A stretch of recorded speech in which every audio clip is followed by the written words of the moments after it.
So mga par, matapos nga po ang naging laban ng dating Unified Super Bantamweight Champion Murodjun Akhmadaliev kalaban si Ricardo Espinosa, kung saan kaagad po mga idol kinall out ni Akhmadaliev ang Japanese Monster Naoya Inoue. Yung call out mga idol na merong batikos na kasama. Bakit 2 beses na daw siya iniwasan ni Inoue? Kahit alam naman daw nito mga idol na available naman si Akhmadaliev lumaban. At bukod sa Uzbekistan fighter mga idol na bumanat kay Inoue, ay ginatungan pa ito mga idol ng promoter na MJ na si Eddie Hearn. Aniya malaki daw ang respeto nito kay Naoya Inoue. Tunay daw talaga ito na isang pound per pound best fighter sa ngayong generation. Pero ang pag-iwas daw ni Inoue kay Akhmadaliev sa bakbakan, isinisira lang daw ni Inoue ang kanyang magandang imahe bilang isang malakas na fighter. Pangit naman daw talaga sabihin mga idol na natatakot lumaban si Inoue kay Akhmadaliev. Pero ano ba daw ang dapat isipin nila mga idol? Kung 2 beses na daw iniwasan ni Inoue si Akhmadaliev, wala na daw ibang term mga idol, kundi ang tawagin talaga si Inoue na isang dakar. Pero hindi na daw nagulat si Eddie Boy mga boss kung todo iwas itong si Inoue. Malamang daw mga idol alam ni Inoue na upset lang daw ang kanyang aabutin kay Akhmadaliev,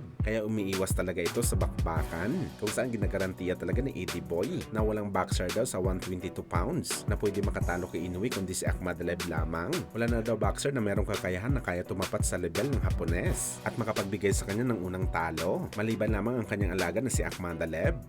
Samantala dito na nga pumasok mga idol ang senaryo na hindi lamang si Naoya Inoue ang binanatan ni Eddie Hearn. Damay na dito ang angas ng Pinas General Casimero. Kung matatandaan nyo kasi mga idol, ilang taon na rin sinasabi ni Cuatro Alas na siya lang daw talaga ang pwede makatalo sa Japanese Monster dahil siya lamang daw ang nag-iisang malakas na pwede tumapat sa lakas din ni Inoue sa bakbakan. Dagdag pa ni Casimero, kaya puro daw knockout ang panalo ni Inoue sa dahilan daw kasi na puro mahina ang kalaban ng Hapones. Pero kapag si Casimero daw ang makakalaban nito mga boss, talagang mararanasan daw ni Inoue ang gumapang sa lona. Pero dahil nga sa mga sinabi na to ni Eddie Hearn mga idol na si Akhmadaliev lamang ang nag-iisang boxer na tatapos kay Inoue, parang sinabi lamang ni Eddie Boy na walang bilang ang mga sinabi ni Casimero at hindi naman talaga ito isang tunay na top boxer ng 122 pounds.